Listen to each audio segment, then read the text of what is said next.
21 सितंबर 2025 यानी आज साल का आखिरी सूर्य ग्रहण लगने जा रहा है। ज्योतिष शास्त्र के अनुसार ग्रहण का समय सदैव विशेष महत्व रखता है, क्योंकि इस दौरान वातावरण और ऊर्जा दोनों पर असर देखा जाता है।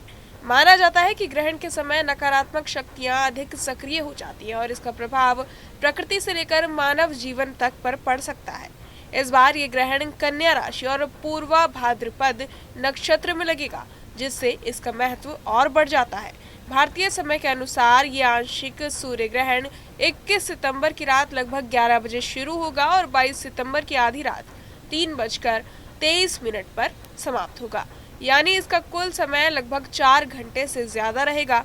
इस अवधि का चरम या पीक समय रात 1:11 पर होगा, जब सूर्य का बड़ा हिस्सा ढका रहेगा। ज्योतिष मान्यताओं में कहा गया है कि इस समय ऊर्जा का असंतुलन वातावरण में फैलता है और इसका प्रभाव सभी राशियों और जीवन के अलग अलग क्षेत्रों पर महसूस किया जा सकता है। ग्रहण से लगभग 12 घंटे पहले सूतक काल प्रारंभ हो जाता है। इस दौरान धार्मिक मान्यताओं के अनुसार कई तरह के कार्यों से बचने की सलाह दी जाती है। विशेष रूप से गर्भवती महिलाओं के लिए ये समय बेहद संवेदनशील माना जाता है। ऐसा माना जाता है कि इस दौरान बाहर निकलने या कुछ विशेष गतिविधियां करने से गर्भस्थ शिशु पर नकारात्मक प्रभाव पड़ सकता है। गर्भवती महिलाओं को ग्रहण और सूतक काल में कुछ सावधानियां बरतनी चाहिए। उदाहरण के लिए नुकीली वस्तुओं जैसे कैंची, चाकू या सुई का उपयोग नहीं करना चाहिए। धार्मिक मान्यता है कि ऐसी वस्तुओं के प्रयोग से शिशु पर प्रतिकूल असर पड़ सकता है। इसी तरह रसोई का काम और मेहनत वाले कार्यों से भी परहेज करना चाहिए। ये समय आराम करने और अपने स्वास्थ्य का विशेष ध्यान रखने का माना जाता है। सूर्य ग्रहण के दौरान घर की खिड़कियां और दरवाजे बंद रखने की परंपरा भी प्रचलित है। माना जाता है कि ग्रहण की अवधि में सूर्य की किरणें सीधा शरीर पर पड़े तो वो गर्भवती महिला और शिशु दोनों के लिए हानिकारक हो सकती है। इस कारण महिलाओं को घर के भीतर सुरक्षित वातावरण में रहने की सलाह दी जाती है। सूतक और ग्रहण काल में मानसिक स्थिति भी अत्यंत महत्वपूर्ण मानी जाती है। गर्भवती महिलाओं को चाहिए कि वो क्रोध, चिंता या वाद विवाद जैसी स्थितियों से बचे और सकारात्मक विचारों पर ध्यान केंद्रित करें।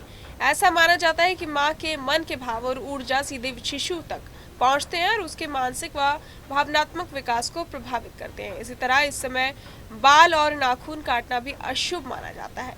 ये कार्य ग्रहण से पहले या बाद में ही करना उचित है। अब अगर दृश्यता की बात करें तो ये ग्रहण भारत में नजर नहीं आएगा। ये मुख्य रूप से दक्षिणी प्रशांत महासागर, न्यूजीलैंड, ऑस्ट्रेलिया और अंटार्कटिका के कुछ हिस्सों में देखा जा सकेगा। चूंकि भारत में ये दिखाई नहीं देगा, इसलिए यहाँ सूतक काल का पालन करने की आवश्यकता नहीं है। फिर भी ज्योतिष मान्यताओं के आधार पर बताया गया है कि इसका प्रभाव ऊर्जा स्तर और वातावरण पर हर जगह महसूस होगा। इस प्रकार ये सूर्य ग्रहण भले ही भारत में ना दिखाई दे, लेकिन ज्योतिषीय दृष्टिकोण से इसका महत्व कम नहीं है। आस्था और मान्यताओं के अनुसार यदि गर्भवती महिलाएं और परिवारजन उचित सावधानियां अपनाते हैं तो नकारात्मक प्रभाव से बचा जा सकता है और वातावरण में संतुलन बनाए रखा जा सकता है।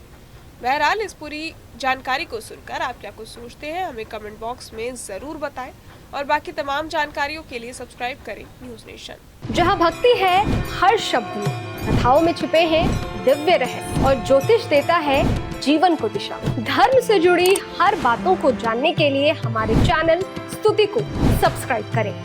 चैनल पर जाने के लिए इस लिंक पर क्लिक करें।